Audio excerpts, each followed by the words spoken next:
Good morning, and welcome to the relaunch of Montgomery Community Media's Small Business Network. We are thrilled to have you join us today. The goal of the Small Business Network show is to provide valuable insight, resources, and connections to small businesses in Montgomery County. I'm Ed Reed, your host for today's event. I'm excited to guide you through the discussion on resources available to small businesses in Montgomery County. First, I'd like to introduce our first speaker, Montgomery County Council President Andrew Friedson. Andrew represents District 1, including Bethesda, Chevy Chase, and Potomac.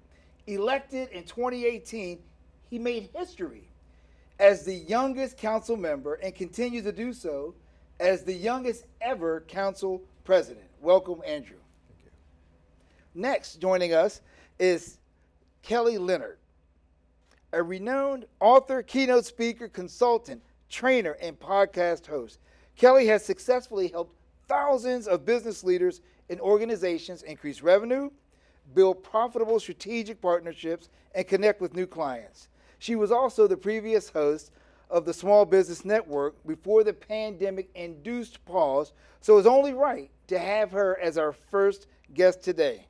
So let's dive into our discussion on the resources available to small businesses in Montgomery County. Andrew, we're going to start with you, and this is in the context of economic support and development. And so can you provide an overview of the economic development initiatives Montgomery County has put in place to support small businesses? Well, first of all, Ed, thanks for having me here and for taking over as host. It's really great to be here. I think I was the first person on the transition to virtual for this program with Kelly as the host, and now for the first meeting back. So it's really exciting to be here and to be able to join both of you, and really exciting to have the opportunity to talk about small business in Montgomery County. It's my favorite topic and something that I think we need to talk about more, and really appreciate the opportunity this program provides to provide resources, collision space, and connectivity and networking opportunities for our small businesses, which really are the lifeblood of our community. It's what makes everything else possible. It's the resources that funds every other priority that we have. So it's great to be here and exciting to be here. Economic development is something that I have focused quite a lot on, particularly supporting our local small businesses and employers. We have a number of initiatives. One recently, one of the largest economic development initiatives that the county has done, maybe ever, if not certainly in recent memory, was an initiative I launched, the New Jobs Initiative. This is a $20 million effort to spur economic growth in Montgomery County, to return Montgomery County to its rightful place as the economic engine of the greater capital area and one of the economic powerhouses in the country and throughout the globe. The reality is we have tremendous resources, assets that would be the envy of just about every other jurisdiction on earth, but we don't always fire on all cylinders. We're not always as strong as the sum of our economic parts. And we need to be intentional. We need to be strategic. We need to recognize that we are in an increasingly regional and global competition, and that job opportunities are scarce and investment decisions are made every day. People have a choice of where they want to move and where they want to locate, and we want them to choose to move here. So the New Jobs Initiative, in particular, there's a job creation fund. If you're creating high-paying jobs in Montgomery County, we're going to provide some funding for those new jobs that are created, whether you're an existing business or a new business that comes into Montgomery County. We want to send a strong signal that if you're willing to invest in Montgomery County, we want to invest in you, and we want to support you. And I don't think we've done that enough in Montgomery County. This will allow us to do that. There is an innovation fund as part of that, and there is an equity founders fund as part of that. Every aspect of that fund, all three funds have an equity component, a community equity index focus that will allow us to really make sure that the investments are happening in the most intentional way, that we lift up our BIPOC businesses, and it's a really great opportunity to do it. Then building on that, we also have funded the Montgomery County Economic Development Corporation at nearly $5 million, $4.7 million to continue their work. We're continuing to partner with local organizations, local chambers. We have a great program with the Black Collective that we have been funding that has been hugely successful. So there are a number of initiatives, and we have really ramped up and beefed up our business center through the county executive's office and really tried to better focus on what does the Montgomery County Economic Development Corporation do and what do they focus on, and what do our regional service centers and our business center and our executive branch and county government do to really lift that up. And then what don't we do that we should be partnering with outside organizations, chambers and local business organizations, because they really know and have their ear to the ground on what businesses in our community need. So we're doing all of it. We need to do more of it. I'm continuing to push as much as I can. And I'm excited because our entrepreneurs in Montgomery County are the smartest, most talented, most purpose-driven people anywhere, and we need to help them to unleash the potential so that we can grow our economy in a way that supports all our priorities. Well, thank you. So just one follow-up question to that. How do the small businesses access some of these resources that you're talking about? Well, on the county website, there's a number of resources through the Business Center. There's also the Montgomery County Economic Development Corporation going through that. But our approach has increasingly moved towards a no wrong door. You should be able to go to anybody in county government, anybody at the Montgomery County Economic Development Corporation, and they should be able to direct you to where you need to go. So reach out to us, come to us. If you come to a council member, if you come to the executive branch, if you come to your regional service center, if you come to the Montgomery County Economic Development Corporation, there should be no wrong place to go to get the resources that you need, but the website, both for the Business Center and the Montgomery County Economic Development Corporation, is a good place to start. Well, I love the no wrong door. The no wrong door. And so looking forward to more businesses accessing those resources. I'm going to come back to you in a little bit. Kelly Leonard, my dear friend Kelly. Now, given your vast experience in helping businesses build these strategic partnerships, all right, share with us a few recommendations for business leaders to increase their visibility and their network right here in Montgomery County.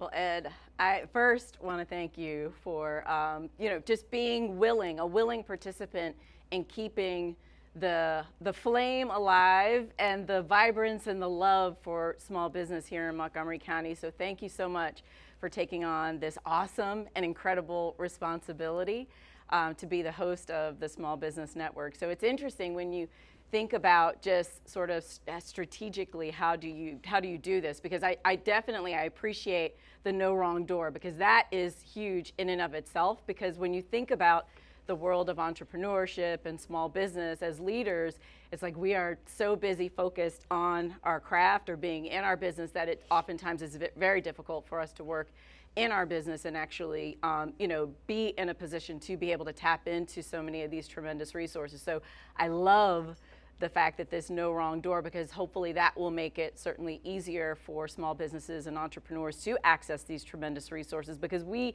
are a very privileged county. We have tremendous access or tremendous resources, so making that access more easily attainable by our small businesses is a step in the right direction. And so strategically speaking, I would be remiss if I didn't say environments like this one are a great way for folks to strategically be able to tap into the resources that they need in order to grow their business. I'm reminded about the power of just relationship, and how in this environment it invites this warmth and comfort, like you're not alone in building your business, because of course oftentimes entrepreneurs feel very lonely in the work that we do. And so being in this space and being able to tap into just strategically other sort of like-minded thought leaders and entrepreneurs who are also facing some of the same challenges. And so being able to come here on a periodic basis, meet other people, leveraging online tools, leveraging this great asset that we have in Montgomery Community Media even, is a great way for us to be in a position to be able to thoughtfully grow our businesses as well. Well, thank you. And as we look at our business leaders and growing, and one of the things you just said, it's just feeling like you're all alone.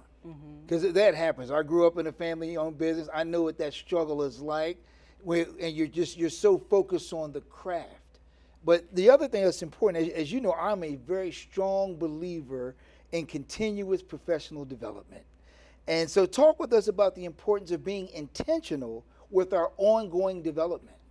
Yeah, that's a great question. So I think so much of it is even being self-aware to know where our gaps are, personally and professionally, and being willing to accept the fact that we don't know anything. And nor do I think it's really healthy for us to know everything, because like if you know everything, it's like, okay, if you're always the smartest person in the room, You're in the wrong change the room, because there's always something that we can be learning. And so again, so many great ways to take charge and be in charge of our own professional development. So recognizing the gaps that we have, tapping into communities such as this one, making sure that we're in a position where we're building relationship so that we have the access to great information and resources.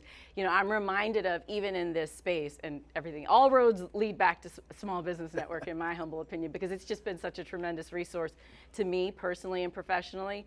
But even when you think about, oftentimes as a small business or an entrepreneur, we wait until the moment that we need a resource, as opposed to how do we plant seeds very thoughtfully ahead of time before we need access to a resource. And so even when you think about this notion of access to capital, let's not wait until we actually need the access to capital. Let's be thoughtful about how do we learn more about accessing capital, tapping into resources like the Black Collective, for example, who's always hosting programming to really educate and uplift and upskill local businesses, regardless of the identity of that business. Being able to tap into resources like that to be able to upskill and become more aware of just what are the gaps that I have in my business and or my own professional development and learning. When I think about access to capital, I gotta give a nod and a shout out to actually one of the board members here. Eric Myers has been a tremendous resource in the work at M&T Bank. I don't know if I can say that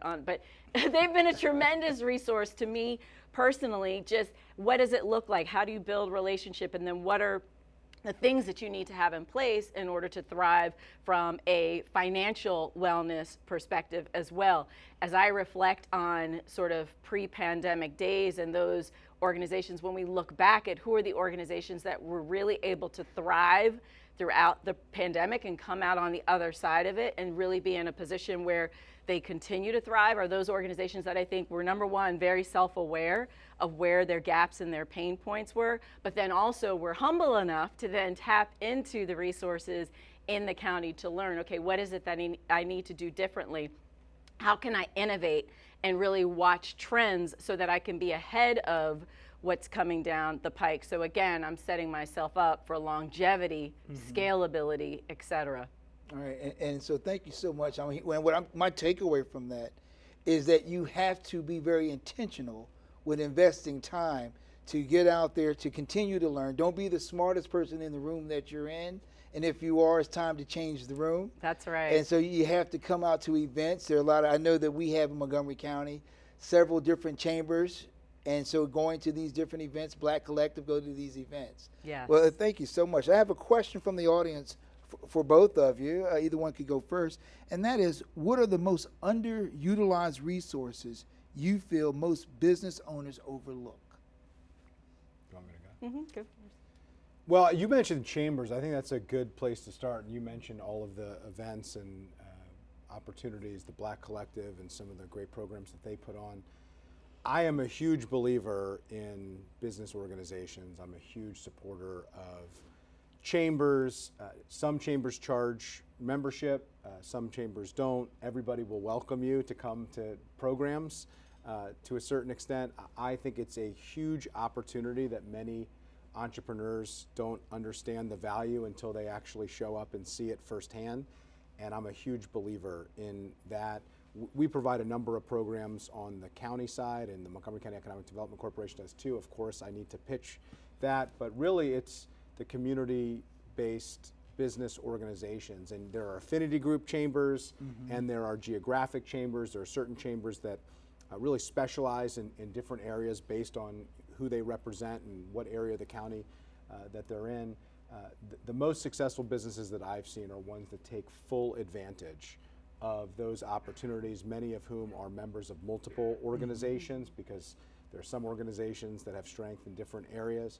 And I think that that is a very important piece. And then the second piece of this is the most often overlooked aspect of our entrepreneurs. I just want to hit on this because Kelly mentioned the pandemic, and I was thinking back to when I was on, not here, but on this program with Kelly virtually, and we were talking about what our businesses were doing to get through COVID, and COVID certainly exposed the vulnerabilities that our community and all communities had. It exposed the vulnerabilities of businesses and the margins in many cases that they were operating under. But it also showed the strength of our community and of our business community particularly. And it was our entrepreneurs, more so than government, that immediately on a dime changed their entire business operations. And that meant changing the way they provided the service they had always provided, but in a totally new way. But it also meant for some businesses throwing out everything that they had done for 5, 10, 20, 30, 50 years and starting something new. And we had breweries making hand sanitizer. Yes. We had organizations changing overnight. We had marketing companies turning into PPE, and they had a skill set in sourcing material. Now, for decades that was marketing materials, promotional materials. It was, but it changed. You had sign companies and other companies that were immediately changing what they did because they had a certain network that they could tap into. They had a certain pipeline that they could tap into. They had relationships, and it was that entrepreneurial spirit, that creativity, the ability to see a need and fill it, which is really the spirit and at the heart of what entrepreneurship is. And that is what helped us get through. It wasn't government, it was our community. And in many cases, it was our local small businesses that really powered us through. And I think it's the most overlooked aspect of the pandemic, and it's something that I like to talk about as much as I possibly can because I think it's important, and it speaks to why we should support our small businesses and how important they are. It's not just about creating jobs, as important in and of itself as that is. It's not just about generating revenue to provide resources for government services to support vulnerable populations and to advance our priorities. It's literally about having the type of creative entrepreneurship that solves huge societal problems, and that really is what our small businesses are doing every day.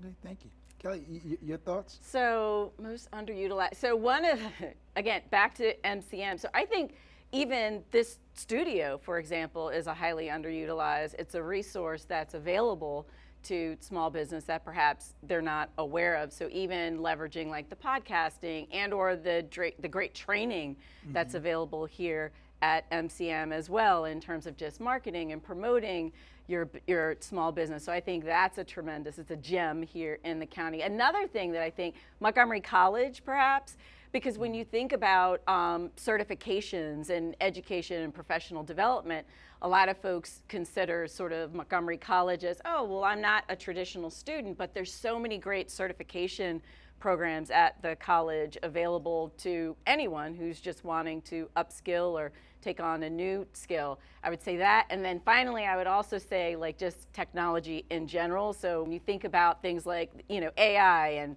ChatGPT and all these things, it's a tremendous resource when you think about just building speed and efficiency and scaling your business. So how can you leverage tools like that to really scale and grow as well? It's not in the county, although if you have internet and you're in your home office, you're in the county. Can I just speak to Montgomery College and universities at Shady Grove?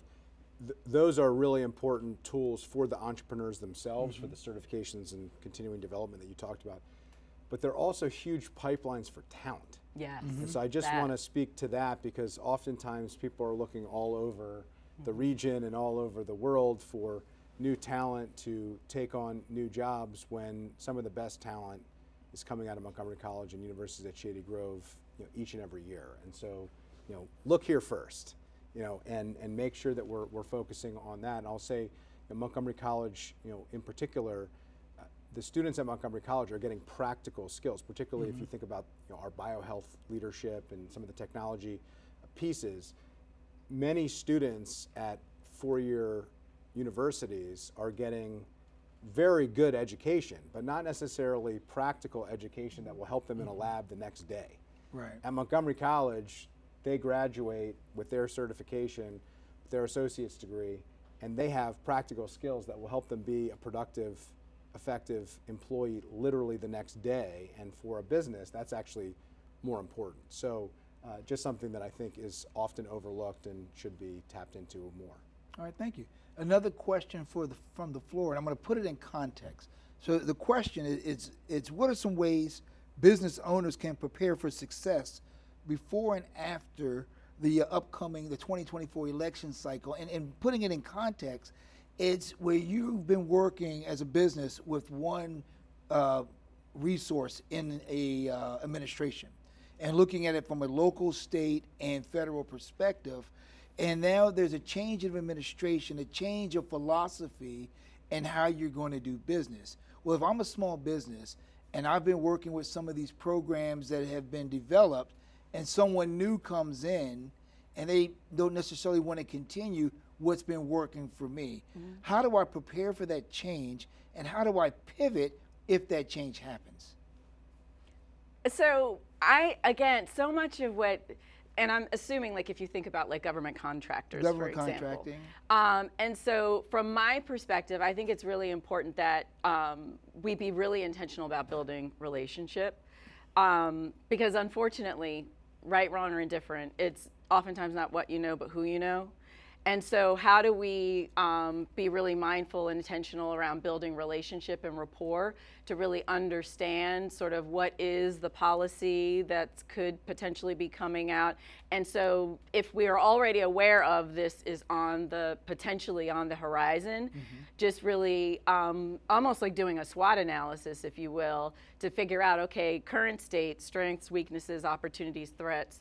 And the threat may be, new administration. So then it's like, okay, how do I then leverage my strengths and opportunities to prepare for those threats that are potentially coming ahead? So I think it's so much of it is around just planning and being proactive, running what if scenarios, and just being prepared. Because at the end of the day, we can't control any of it. We are wandering through this thing we call life out of control to a certain degree. And so all we can do is control our own intentions and actions. And so how do we really thoughtfully build a plan to identify and be prepared for the various scenarios that could happen?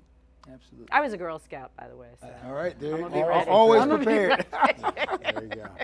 I was a Cub Scout. I was never quite a Boy Scout. I don't think I could hack it, but yeah, I think they let me out in the woods one time and it didn't work out so well, so I picked a new path. But first of all, when change happens, you have three options. You can fight it, you can ignore it, or you can embrace it. And I think for all of us, that is the choice that confronts us anytime change happens. I think fighting it is not particularly productive, can be pretty expensive. Ignoring it has its challenges. Embracing it is really the only choice that any of us have. How to embrace it? I think it goes back to all of the points that were made earlier about getting involved, getting engaged, building relationships, having a organization or a set of organizations that you could rely on who are going to be focused on what those changes mean and how they impact your business. And then the last piece is, this is the same for county government, this is the same for the state of Maryland. We need to diversify our economy. We cannot rely exclusively on the federal government to expect the type of economic growth that we've become accustomed to and the quality of life that we have. And that's true of businesses too. A business that is only focused on one avenue that could be totally impacted based on a regime change at the federal level is a dangerous game, and is really difficult to be able to survive. That's something that I have been focused on at the county level and previously at the state level. We have been too reliant on the federal government, which is a tremendous asset, is something that I don't want to give up. But if you actually look at not just the policy changes that you're talking about and the administrative leadership changes, there has been a change in how much the federal government is willing to invest in Montgomery County and in the DC region. There has been an intentional effort that our congressional delegation has fought back against to prohibit the DC region from being eligible to bid on federal investments. That has an impact on our businesses. We have seen it since sequestration and continuing from there. And so it's not to say that we're not going to be a community that benefits significantly from the federal government. We're not going to be a community that has huge talent that comes here from all over the world. We're going to continue to lead the world in civilian health, among other areas that are directly tied to the federal government. It's no accident why the Human Genome Project, which really exploded our biohealth industry, why it happened here in Montgomery County, and why we continue to lead. But we need to make sure that we're using that as a baseline and a foundation that we're building off from there and grow a private sector economy that is completely independent of the federal government, so that we don't go up and down based on the whims of who controls Congress or who's in the White House. Okay, and we probably won't get a chance to go through all the questions, great questions that come in, but I got one more question, and that is, what resources are available to help people who want to help the community by volunteering? Well, I'll just step in. There are a number of resources for this. First of all, we have a number of amazing organizations. There's a number of volunteer organizations that focus on this. We do a 50-plus expo that Jewish Council for the Aging, among other organizations, sponsors, which is a great place to go to find out about volunteer opportunities. The county has a volunteer center, which is a great place to go, and you can check out the website for that. They host that event as well. I've really been focused on helping our older adults in particular to tap into volunteer opportunities. We have a huge group, an overwhelming group of older adults who have left hugely productive careers and are looking to channel their talent into something that is community focused. And so there are more and more opportunities for that. But I think the Over 50 Expo, the Volunteer Center, and some of our local based organizations are the best place to start. All right, well, thank you, Council President Friedson and Kelly Leonard, for sharing your valuable insight with us today. We appreciate your time and your expertise. We hope that today's discussion has provided you with useful information and resources to help your small business succeed. Thank you for joining us at the relaunch of the Small Business Network show. Have a great day.